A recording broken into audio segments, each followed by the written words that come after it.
हिंदवी समाजाचे संस्थापक छत्रपती शिवाजी महाराज, घटनेचे शिल्पकार डॉक्टर बाबासाहेब आंबेडकर, शाहूजी, फुलेजी, शिवसेना प्रमुख मान्य बाळासाहेब ठाकरे यांच्यासमोर नतमस्तक होतो. व्यासपीठावर बसलेले शशिकांतजी चव्हाण जिल्हा प्रमुख, शंकरजी कालने माजी जिल्हा परिषद अध्यक्ष, आमची मुस्लिम समाजाची जिल्ह्याची तोफ सिकंदरबाई देशनाईक, आमचे धाडवे साहेब, मनसूर साहेब, या व्यासपीठावर बसलेले सगळे साहेब, सगळ्या साहेबींनी,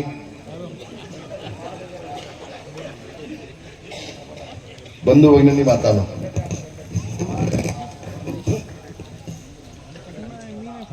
इतक्या मोठ्या संख्येने उपस्थित झाल्याबद्दल आपल्या सगळ्यांचे मनापासून आभार मानतो, सगळ्यांना धन्यवाद देतो. हो सिकंदरजी, मजहब नहीं सिखाता, आपस में बैर रखना, हिंदी है हम, वतन है हिंदुस्तान हमारा. हाँ, हम सब एक है, आम्ही सगळे एक आहोत. या हिंदुस्थानची लेकरं आहोत, आम्ही सगळे एका कुटुंबातले आहोत. आणि शिवसेना प्रमुखांनी अनेक वेळेला शिवाजी पार्कच्या जाहीर सभेमध्ये सांगितलं होतं, रामदास, कोकणातला मुस्लिम हा आपला आहे, तो देशद्रोही कदापि होणार नाही. त्याला सोबत ठेव, त्याला सोबत ठेव, हे बाळासाहेबांचे वाक्य आहे शिवाजी पार्कच्या सभेतले, शिवसेना प्रमुखांचे वाक्य आहे ते. आणि म्हणून शिवसेना कधी जातीवादी नव्हती. जे देशद्रोही आहेत त्यांच्या बाबत शिवसेनेचं पाऊल वेगळं होतं आणि आहे. बांधवांनी आपला एवढं सांगेल, निवडणुका येतात, निवडणुका जातात, आपण मतं देतो, पण जे आपलं अमूल्य मत आहे, घटनाकार डॉक्टर बाबासाहेब आंबेडकर यांनी घटना लिहिली आणि आपल्याला एक मत दिलं, प्रत्येकाला एक मत. टाटा बिर्लाला देखील एक मत आणि फुटपाथच्या भिकाऱ्याला देखील एक मत. या मताची किंमत होऊ शकत नाही, हे अमूल्य मत आहे. 7 अकराच्या वेळेला आपण मतदान द्याल, मतदान दान आहे, लक्षात घ्या. आपण 7 अकरा मत द्याल तर आपलं मत फुकट जाणार नाही. माझं मत कामी लागेल आणि माझ्या मतानं हे चौघे निवडून येतील. हा निर्णय घेऊनच मतदान आपण केलं पाहिजे. काय झालं, भास्कर जाधवला तुम्ही मतदान केलं ना. माझा साधा सवाल आहे, हा भोसले ते शिव हा रस्ता का झाला नाही? आता तुम्ही उभे आहात ते 7 पण उभेच का तुम्ही? यांना 7 पण उभी ठेवूया, पण ते निवडून आले की मग खाली बसूया. बसा बसा. मी भास्कर जाधवला विचारेन, अरे भास्कर बाबा, हा रस्ता इतक्या वर्षामध्ये का झाला नाही? तू मतं घेतलीस ना, निवडून आलास ना. किती वेळा निवडून आला होतो? नाही, 4 वेळा. काय खोटं बोलता हो तुम्ही? 4-5 वेळा निवडून तू आलास, मग हा रस्ता का झाला नाही? आज तुम्हाला सांगतो, उद्याच्या 6 महिन्याच्या आतमध्ये रामदास कदम हा रस्ता बनवणार, शिवपर्यंत विकासाने बनवणार. होय, कुणासमोर भीक मागायची आवश्यकता नाही सिकंदर भाई. तुमचा रामदास कदम मजबूत आहे. का कामही होत नाही? आपण तुम्ही होता साक्षीदार. कुठलं गाव ते? पन्हाळ्याच्या वरचे गाव ते, अनसपुरा गाव, तळगाव. माझी तुम्हाला विनंती आहे, तुम्ही होडकाळ, तळगाव, अनसपुरा ही भास्कर जाधवाच्या मतदारसंघातली गावं आहेत. ती गावं जाऊन एकदा बघा, त्या गावांची काय अवस्था आहे. म्हणजे अक्षरशः माझ्या डोळ्यातनं पाणी आलं. मी ज्यावेळेला आमदार होतो त्यावेळेला जी मी कामं केली होती ती तशीच कामं आहेत. त्यानंतर त्या रस्त्यावरती काही नाही. एवढे मोठे खड्डे पडलेले आहेत, मोठमोठे खड्डे पडलेले आहेत. हो, एखादी बाई आणली तर काय तिथं? अगं तू कसला माणूस आहेस, कसला आमदार आहेस तू? यावेळेला काठावर निवडून आला तो, काठावरती. त्याला खाडीपट्ट्यानं वाचवला. मला अग्नीच्या लोकांना विचारलं, ही तुमची अवस्था आहे, मग तुम्ही मतं का देता? मला सांगितलं रामदास भाई आम्हाला दुसरा कुठला पर्याय नाही तर कोण नाही ना. आता तुम्ही आलात याच्या पुढे भास्कर जाधवला मत देणार नाही म्हटलं आम्ही, आता नाही मत देणार. सगळ्या खाडीपट्ट्याने जवळजवळ. आणि मी आज सांगतो तुम्हाला, संध्याकाळची वेळ आहे, 3800 सकाळी लीड घेतलं होतं भास्कर जाधवांनी. तिथून माझा लहान भाऊ अण्णा त्याला मी उभा केलाय त्या खाडीपट्ट्यातून. तिथून भास्कर जाधव लीड निवडून आला, त्याच खाडीपट्ट्यामध्ये अण्णाला उभा केलाय. आणि 3800 लीड कमी होऊन 3000 अण्णा निवडून आल्याशिवाय घरात नाही, हे देखील तुम्हाला मी सांगतो. काही काम नाही हो. अहो आम्ही एकाला कोणाला शब्द दिला आणि 8 दिवस मागे पुढे झाले तर आम्हाला झोप येत नाही. मी त्या गावाला शब्द दिलाय, मी त्या वाडीला शब्द दिलाय, मी ग्रामस्थांजवळ बोललोय. 8 दिवस झाले, अजून काम व्हायचं बाकी आहे. कोकणी माणूस बांधवानो, कोकणातला माणूस ज्या झाडाच्या ऊन लागला जास्त तर ज्या झाडाच्या सावलीखाली थांबतो ना, त्या झाडाची सावली देखील ठेवणार आठवण, त्याला आपण कोकणी माणूस म्हणतो आपण. अहो तहान लागल्यानंतर एखाद्या घरामध्ये जाऊन 1 ग्लास पाणी प्यालो, त्या पाण्याची देखील आठवण ठेवणार कोकणी माणूस, कोकणी माणूस बांधवानो. पण हा निर्लज्ज नालायक माणूस 20-25 वर्ष निवडून येतोय आणि लोकांचा विकास होत नाही. फक्त बडबड, फक्त बडबड, फक्त भाषण त्याची बस. आता महाराष्ट्राने त्याचं नाव काढलं नाच्या. हो, तर राष्ट्रवादी बाई बघा त्याविषयी बोलली ना, अरे भास्कर तू नाच्या, नाचतो तो. भाषण चालू असताना पण नाचतो, विधानसभेत पण असा असा असा असा त्या अंगात येतो ना कोण भाईच्या. नुसती पोपटपंची त्या नागाऱ्यांना शिवाय घालतो, रामदास कदमला शिवाय घालतो, तटकरीला शिवाय घालतो, एकनाथ शिंदेला शिवाय घालतो, मुख्यमंत्र्याला शिवाय घालतो आणि पंतप्रधानांची नक्कल करतो. याला किती अक्कल मला माहित नाही. नुसता सगळ्यांच्या नकली करत बसतो. त्याला प्रसिद्धीची खूप हवस. अहो मध्ये तर त्यांनी प्रेसमध्ये सांगितलं गुहागरला रामदास निवडणूक उभे होते तर त्याच्या घरामध्ये काळ्या मिरच्या जाळून चालली होती आणि मी जाऊन बघितली म्हणतो स्वतः. अरे भास्कर तू खऱ्या बापाचा असतील, एका बापाचा, तर तुझ्या मुलांच्या डोक्यावर हात ठेवून सांग तू त्यावेळेला आला होता माझ्या घरी बघायला. काही नाही, खूप खोटं बोलतो, खूप खोटं बोलतो. आता एखादा उमेदवाराच्या घरी दुसरा उमेदवार जाऊ शकतो का निवडणुकीला बघायला काय चाललंय आतमध्ये? म्हणजे आपल्याला ठेवायचं झाकून आणि दुसऱ्याला बघायचं भागून. ही अवनासाळी. आणि काही जे प्रसिद्धी मिळवण्यासाठी मग झालं मीडियाचं चालू झालं लगेच ताबडतोब. इतका खोटा बोलणारा माणूस या जगाच्या पाठोकून मिळणार नाही, जगाच्या पाठोकून मिळणार नाही. काय नाही, या रस्त्यांना आता निवडणुकीला आला असेल ना, कधी आला काय करतो नाही आला ना, इलं गेलं आलाच तर विचार ना, हे काय तू आलास कुठून? आता जे खड्डे पडलेत 9 तारखेला निकाल लागेल, त्याला कायमचा खड्ड्यांमध्ये घालून टाका. कोण त्याचे उमेदवार असतील त्याला पुन्हा निवडणुकीवर घेता कामा नये. कोण त्याचा उमेदवार कोण आहे? तो आवासीचा काय नाव? अरे नाही बाबा, तो आवासीवाला कोण? तो सचिनची बायको, सचिनची बायको. हा सचिन कुठे होता? शिवसेनेमध्ये. तटकरीने त्याला 80 लाख रुपये दिलेत, 80 लाख. सगळे शांत झालात ना? 80 लाख आकडा ऐकल्यानंतर शांत झालात ना? मी मस्कर करीत नाही, मी अतिशय जबाबदारीने बोलतोय. त्याला कोण उमेदवार मिळत नव्हता, CSR मधून 80 लाख रुपये त्याला दिले. मग झालं, पक्ष सोडला पक्ष, शिवसेनेमध्ये होता. अरे वक्त आता है तो तक भी बदलते हैं, वक्त आता है तो तक भी बदलते हैं. मतलब के लिए कुछ नेता अपने बाप भी बदलते हैं, अपने बाप भी बदलते हैं. ही आपली बाप बदलणारी अवलाद. हा सचिन आंबळे बाप बदलणारी अवलाद याला मत देत आहे. कधी आला होता आहे का? बापू एक सांगतो आज तुम्हाला, तुम्ही निवडून याल काय शंका नाही, पण निवडून आलात माझ्याकडे कामांची यादी द्या. येत आई माझी अक्का तिघी जण चौघे जण 5 जण कसं काय एक कुठला दुसऱ्या पक्ष नाही आला ना. नाही नाही तसं येणार नाही इथं. तो भास्कर जाधवच जातो दुसऱ्यांच्या घरामध्ये बघायला काय ते. नशीब कोणाच्या बेडरूम मध्ये जात नाही बघायला. काय माणूस आहे काळे मुंगच्या म्हणे गाडी होता काळ्या काळी जादू. हा बेडरूम बोलतो पण खेटून बोलतो पण गट असा येते. तुम्ही आपले सगळे बंधू आमचे आहेत साधा माणूस गरीब माणूस आमचा.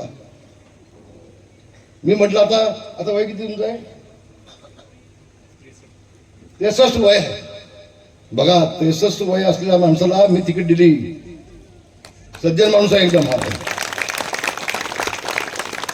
बापू 63च्या नंतर 5 वर्ष मोजायची. बंधू किती 64 65 66 67 68 आणि मग तुम्ही 68 झाली 5 वर्ष की तुम्ही व्याजाला देऊन टाकायचा. मग आपण नवीन मुलांना तिकडे देऊन टाकू. पण 5 वर्ष असं काम करून टाका एक काम शिल्लक ठेवायचं नाही तुमचं. फक्त यादी मला बनवून द्या कामांची. या 5 जणांमध्ये सगळ्यात 1 नंबर तुमचा मी काढून पडली कामं तुमची करून टाकायची. ही सज्जन माणसं आहे. तो सज्जन माणसं आहे. ही माझी ताई ही ताई माझी. बापाला मी सांगितलंय कुठेही तुम्हाला खाली मान घालायला लावणार नाही. लोकांनी जनतेने तुम्हाला निवडून दिलंय. फक्त लोकांमध्ये जा लोकांमध्ये बसा नम्रपणे वागा लोकांसमोर हात जोडा. ज्या भागातून निवडून आलात त्या भागामध्ये आठवड्यातनं 2दा तरी भेटी द्या. ते विकास कामं. आता काय तुम्ही पंचायत समितीत जाणार तुम्ही जिल्हा परिषदेत जाणार हा भाई काय चिंता करू नको. तू 100% निवडून जाणार 110% काय अडचण नाही. आणि मग बघा निवडून आलं तर बाहेर पडते म्हणते. चांगलं आहे तुला आशीर्वाद तुम्हाला दोघींना पण आशीर्वाद. मला काय काळजी नको तुला काळजी करायची नाही बिलकुल. मी तुझ्या बापासारखं आहे. माझ्या मुलीला निवडून आणणं हे बापाचं काम असतं आणि ते काम करणार मी. तुला चिंता नको. आणि माझी गवती ताई किती काम करते ती बचत गटाचं इथली पुस्तकाची सरपंच आहे. फक्त माझा एक माणूस तिने कामात ठेवला नाही. पण तुला सांगतो तू पाठवली 100 माणसं मी कामाला लावीन. माझा शब्द आहे तुला. तुझ्या भागाचे बेरोजगार तरुण आहेत ताई पाठव माझ्याकडे. नाही तुम्ही म्हटलं चालेल माता माणसं या तिघी वगैरे म्हणून हे पण विचार पार्टीचा ना. बघा किती संस्कार आहेत ते. तर ताई चिंता नको. आणि मी निर्णय घेतलाय बसा मी निर्णय घेतलाय. मी आता बेरोजगार तरुणांच्या हाताला काम देणार. मी एकच निर्णय घेतला. आता मी संबंध महाराष्ट्राची सेवा केली. मी मराठवाड्याची सेवा केली.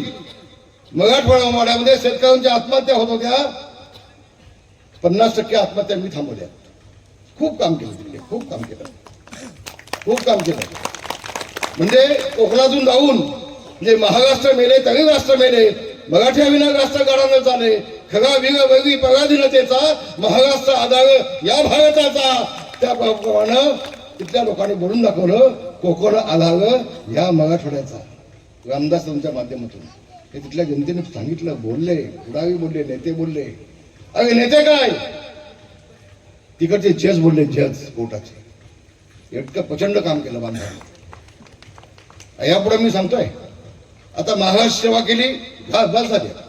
यापुढे मी जिवंत असेपर्यंत फक्त माझ्या कोकणाची सेवा करणार. फक्त कोकणाची सेवा. एकच लक्ष कोकण बस. काम तर काय आता अडचण नाही. काही अडचण नाही. आता जिल्हा परिषद आपली येणार 56 उमेदवार जिल्हा परिषदेचे जिल्ह्यातले त्यातले 50 आपले येतील. लिहून ठेवा पत्रकार. जिल्ह्यामध्ये 56 आहेत जागा जिल्हा परिषदेच्या. त्यातल्या 50 जागा शिवसेनाच्या भाजपच्या येणार आमच्या येणार. लिहून ठेवा. प्रश्न येतो कुठे. जिल्हा परिषद आपली जिल्हा परिषदचा पैसा आपला. आमचे पालकमंत्री उदय सामंत आहेत. मी त्यांचा नेता आहे. शिवसेनेचा.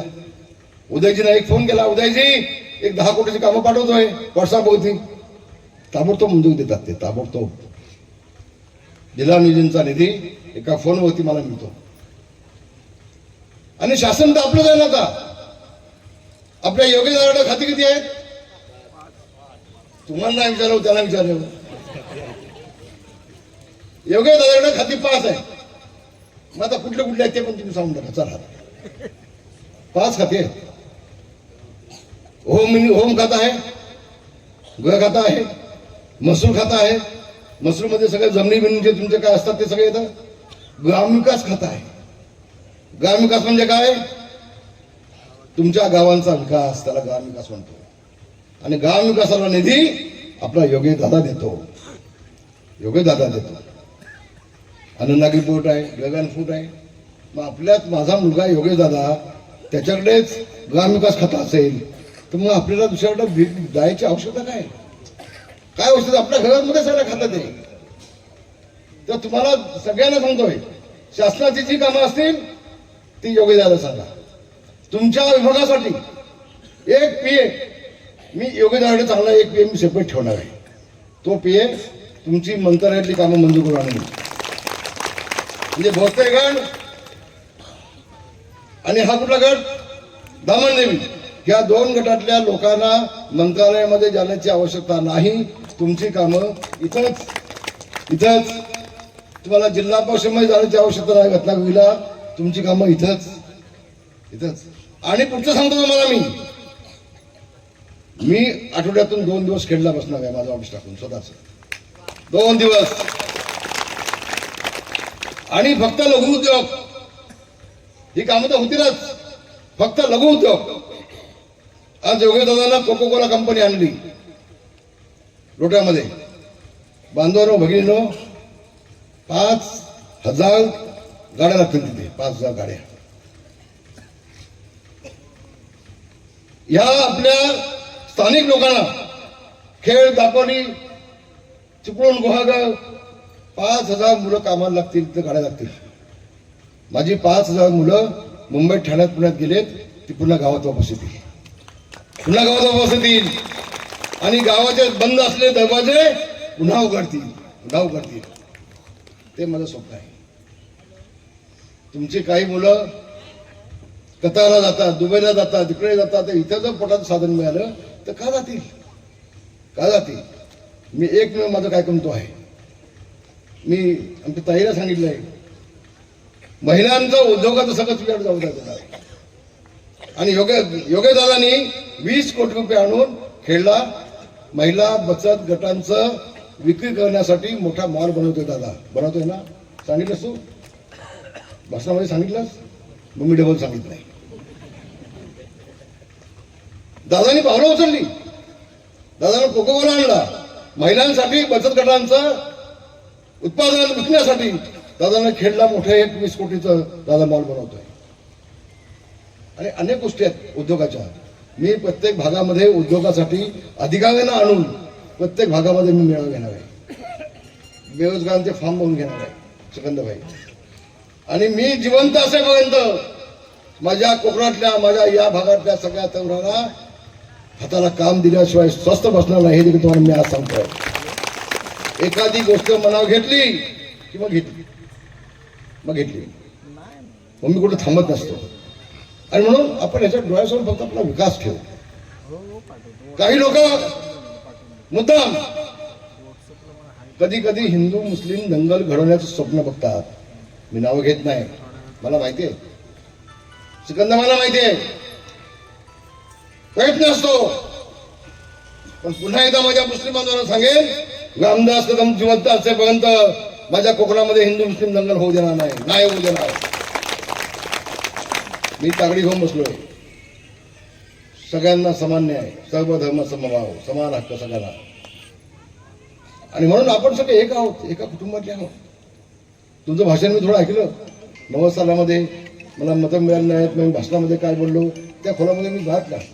आणि जे बोललो ते केलं सिकंदरभाई कोण. मी 95-90ला निवडून आल्यानंतर मला एक मोहल्ला असा दाखवा माझ्या मतदारसंघातला की मी जे काम केलं नाही. या सगळ्या भगिनी बसल्यात ना इकडे.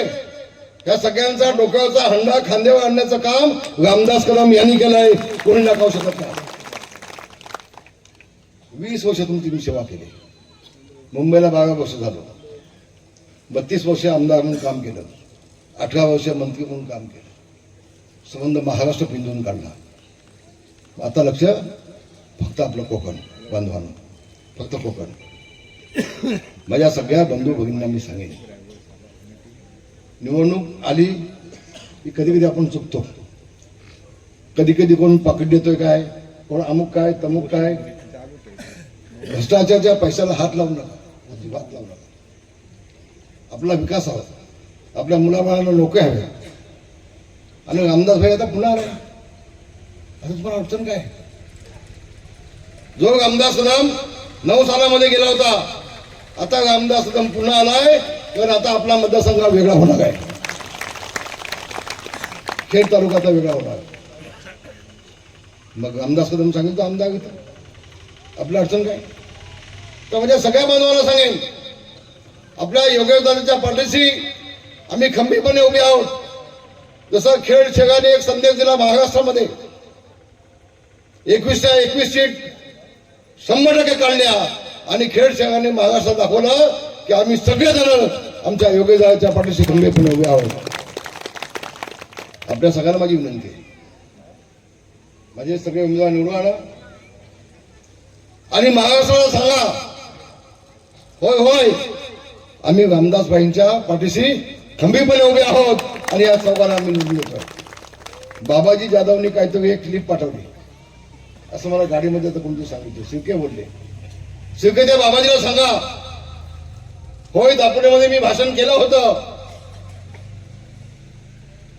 पण विधानसभेला तू बेमानी केलीस, युती असताना बेमानी केलीस. अरे तुझ्या गावठी 106 मध्ये जातात का रे आमच्या समाजाच्या उमेदवाराला? आज जो देऊ त्याने उभा केलाय त्यांनी कुणाचं काम केलं? सवयनी मानी घेतली, कुणाची कामं केली? माझ्याकडे यादी आहे सगळी. बाबाजी तू दिसतोस भोळा, पण आहेच आतल्या गाठीचा, आहेच आतल्या गाठीचा. विधानसभेत तुम्ही पण शब्द दिला होता की आम्ही एक गुजराला निवडून देऊ युती म्हणून, मग बेईमानी तुम्हीच केलीत ना. हा तटकरचा मेवणा का चवणा त्यांनी काय केलं? फक्त दोघांनी काम केलं राष्ट्रवादीच्या, एक सतू कदम आणि एक दापोली बँकेचा कोण तो बघा आहे जळगावकर, त्या दोघांनी फक्त काम केलं राष्ट्रवादीचं. बाकी सगळ्यांनी आपल्या विरोधात काम केलं. लाज वाटत नाही बाबाजीला ती क्लिप दाखवायला? मी कदापि जे बोललो ते बोललो, नाही म्हटलं तर नाही, हा म्हटलं तर हा. मी कधी आयुष्यात बदललो नाही. अरे तुमचं आहे काय सांगायचं, तुमची कामं काय, तुमचा विकास काय? आज बाबाजी तुला एक शब्द सांगतोय मी, आज इथं एक शब्द सांगतोय, बाबाजी याच्या पुढं ज्यावेळेला बँकेची निवडणूक येईल त्यावेळेला तू बँकेवरती नसेल, तू बँकेवरती नसेल. पुढचं काय ते मी त्यावेळेला बोलून त्या निवडणुकीच्या वेळेला. आता फक्त इशारा देऊन जातोय, समजणे वाले को इशारा काफी होता है, एवढंच फक्त आज सांगून जातोय. आणि म्हणून आपल्या सगळ्या बांधवांना सांगेन, आपल्याला ही निवडणूक गाफील न घेता लढवायची आहे. एक एक मत महत्वाचं आहे. माझ्या लाडक्या बहिणी सगळ्या आहेत इथं. आता लाडक्या बहिणींना मी विचारेन की तुमची ही लाडकी बहीण योजना ही कुणी आणली, कुणी चालू केली सांगा बघू. मोठ्या बोला ना, मागे कोण बोलत नाही, मागे आपल्या गप्पा आहेत त्या, त्याला कशी मिळत नाही वाटतं, मिळतात ना. अगं माझे बायाची काय करतेस ना. मग ही योजना आणली कुणी? एकनाथ शिंदेने आणली. मग मला सांगा आता इथं काय लोक त्याचे क्रेडिट घ्यायचा प्रयत्न करतात ना. खजिना आधी रद्द होता म्हणून त्यांनी आणली. खजिना त्याच्यावर सत्ता अख्ख्या महाराष्ट्र खजिना वित्त मंत्र्याला असतो. पण कुठली योजना आणायची त्याचा निर्णय मुख्यमंत्री घेतात आणि त्यावेळेला मुख्यमंत्री एकनाथ शिंदे होते. हे मी आता जे चालले ना आज टीव्हीवरती पाहिलं मी. कोणते म्हणतो तटकरची मुलगी त्या खात्याची प्रमुख आहे. काय संबंध तिचा, त्या खात्याची प्रमुख आहे ती. पण त्यावेळेला मुख्यमंत्री एकनाथ शिंदे होते, त्यांनी योजना आणली कॅबिनेटमध्ये, त्यांनी योजना आणली. आणि म्हणून एकनाथ शिंदेनी लाडकी बहीण योजना आणली, तुम्हाला पैसे मिळतात ना, मग ठेवता कुठे सांगा बघू?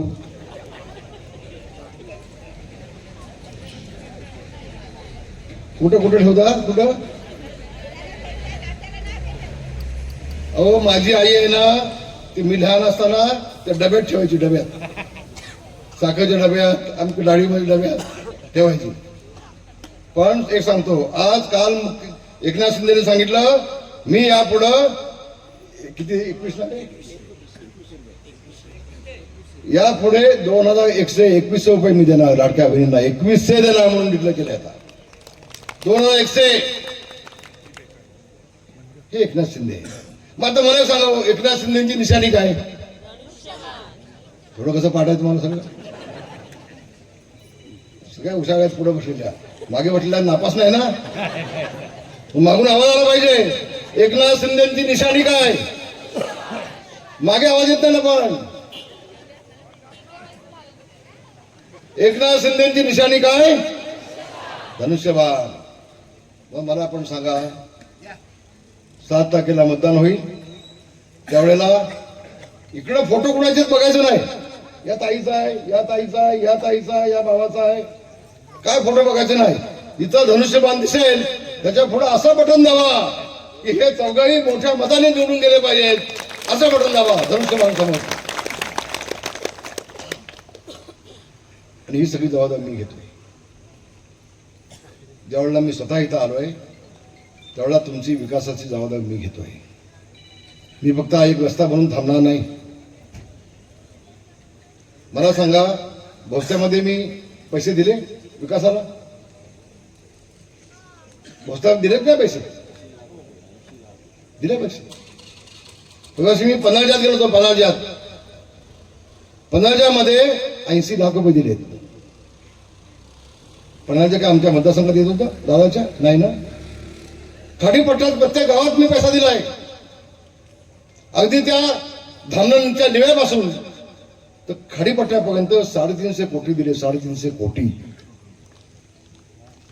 तेवढे पैसे मी माझ्या मुलाच्या मतदारसंघात दिले असते तर 10-15 हजाराचं लीड आणखी त्याला मिळालं असतं. पण मी काय म्हटलं, मला तुम्ही 20 वर्ष तुमचा आमदार म्हणून मला तुम्ही निवडून दिलं होतं, तुमचे उपकार माझ्या डोक्यावरती आहेत आणि म्हणून माणसं माझी आहेत. याला असं शिवायचं नाही विकासासाठी. विकास शिवाय हा माणूस, याची अवकात नाही विकास आणण्याची, मला माहिती आहे याची अवकात नाही. का हो? हा भौगोलिक कळवणे पूल का होत नाही इतका वर्ष? भौगोलिक कळवणे पूल का होत नाही? कधी भास्करला विचारलं का हो तुम्ही? का नाही विचारत तुम्ही? मग मतं कशी देता? आमच्या जलालच्या मुलाला माझी विनंती आहे, जो माणूस काम करेल त्याला मत द्या. काय कोण बघू नका, काय बघू नका. कळवणे पुलाचं काम योगी दादाला सगळं खाडीपट्ट्याचं सिस्टम मंडळ येऊन भेटलं. योगी दादांनी तात्काळ सचिवांना फोन केले. सचिवांनी मला वाटलं मला भाषण म्हणून सांगतोस काय, तेवढी हिंमत नाही होत मला माहिती. योगी दादांनी सचिवाला फोन केला. त्या शिष्टमंडळा समोर खाडीपट्ट्याच्या कुणबी समाजाचं शिष्टमंडळ आलं होतं आणि मुस्लिम बांधव काय जात होते. ताबडतोब दादांनी सचिवाला सांगितलं, शिष्टमंडळ चालू करून टाका.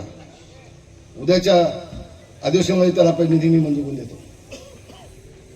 आता इस्टिमेट करायला सुरुवात झाल्यानंतर भास्कर जाधवला जाग आली, हे काय भानगड आहे? या पत्रकारांनी बातम्या दिल्या सगळ्या. कुठे गेला तो? एवढासा बघा पत्रकार आहे तो. हा बघा इथं काय बनकर यांच्या सगळ्या बातम्यानंतर खडबडून जागा झाला. आणि त्याचा तो आहे ना तो तिथला नेता, त्यांनी लगेच, अहो नेता तुमचा दोस्त निवडणुकीला उभा आहे तो शिवसीचा, तुमचं नाव मी कसं घेऊ त्याचं? त्यांनी बोर्ड लावला तिथं, भास्कर जाधवमुळे मंजूर झालं म्हणून. कळलं की नाही? लगेच बोर्ड लावला. ती बातमी तुमची लागली, त्यानंतर बोर्ड लावून टाकला. त्याला कुठे माहिती आहे कुणी मग चुकून घेतलं ते. मग तसं असेल तर आणखी 2-4 वर्ष आम्ही थांबतो. घे मंजूर बघू, चल गेला. मग हे असे लोक आहेत. दुसऱ्याच्या बापाला आपला बाप म्हणायचं, बाजूच्याला मूल झालं तर ह्याने पेढे वाटायचे. हे धंदे करणारी नालायक माणसं बोर्ड लावायला लाज वाटत नाही. अगदी त्या कर्मने पुराची इस्टिमेट किती होईल याची अवकात आहे का घ्यायची. हा विरोधी पक्षाचा आमदार आहे, काय संबंध आहे याचा, काय संबंध आहे याचा. पण लगेच आधी बोर्ड लावून टाकला, यांनी बातम्या दाखवल्या. तर ही कामं आता होत आहेत. योगी दादा आपला स्वतःच लक्ष घालतोय तुमच्या सगळ्यांच्या विकास कामासाठी. आणि जाता जाता तुम्हाला एक शब्द देतो, जिल्हा परिषद आपली होईलच, अण्णा तर असेलच त्यांच्यासोबत, पंचायत समितीसोबत असेलच. पण या भोसले गटाच्या आणि धामणदेव गटाच्या विकासासाठी मी लागेल तेवढा निधी मंजूर करून देईन याची ग्वाही तुम्हाला देतो आणि इथं थांबतो. धन्यवाद. जय हिंद, जय भीम, जय महाराष्ट्र.